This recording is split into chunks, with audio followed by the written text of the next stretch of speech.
ৰঙিয়াৰ বিছনাল্লাত শ্ৰী শ্ৰী মহাবিষ্ণু যজ্ঞ মহোৎসৱৰ উখল মাখল পৰিৱেশ।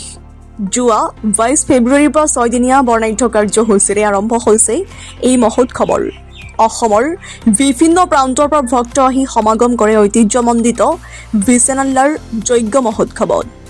নৱমীৰ নিশা বিজেপিৰ ৰাজ্যিক সম্পাদক তথা যুৱ আয়োগৰ সদস্য ৰাতুল শৰ্মা উপস্থিত হয় এই মহোৎসৱত। প্ৰভু শ্ৰীচৰণত সেৱা লৈ নথৈ আনন্দিত হোৱা বুলি মত পোষণ কৰে ৰাতুল শৰ্মাই। ৰঙিয়াৰ পৰা খাইৰুল হুছেইনৰ ৰিপৰ্ট, ডিজিটেল আছাম লাইভ।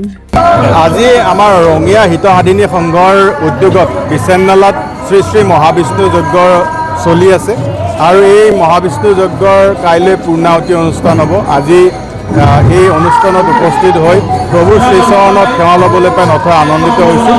এক সুন্দৰ আধ্যাত্মিক পৰিৱেশ আৰু এই যাগযজ্ঞৰ জৰিয়তে সুন্দৰ এটা আধ্যাত্মিক বাতাবৰণ যি এই অঞ্চলৰ ৰাইজে সৃষ্টি কৰিছে, সেই বাতাবৰণৰ জৰিয়তে আমি আশা কৰোঁ যে উঠি অহা প্ৰজন্ময়ো এই ধৰণৰ আধ্যাত্মিকতাৰ বিষয়ে জানিবৰ কাৰণে, শিকিবৰ কাৰণে, বুজ ল'বৰ কাৰণে তেওঁলোক উৎসুক হ'ব আৰু ইয়াৰ জৰিয়তে আমাৰ মাজত থকা যি একত্ৰিত শক্তি, সেই শক্তিক এক বিশেষ ৰূপত অৰিহণা যোগাব বৃদ্ধিৰ বাবে, কটকটীয়া কৰি ৰখাৰ বাবে এই ধৰণৰ অনুষ্ঠানসমূহে আমাৰ মাজত থকা ভাতৃত্ববোধৰ এনাজৰীডালো অত্যাধিক কটকটীয়া কৰে।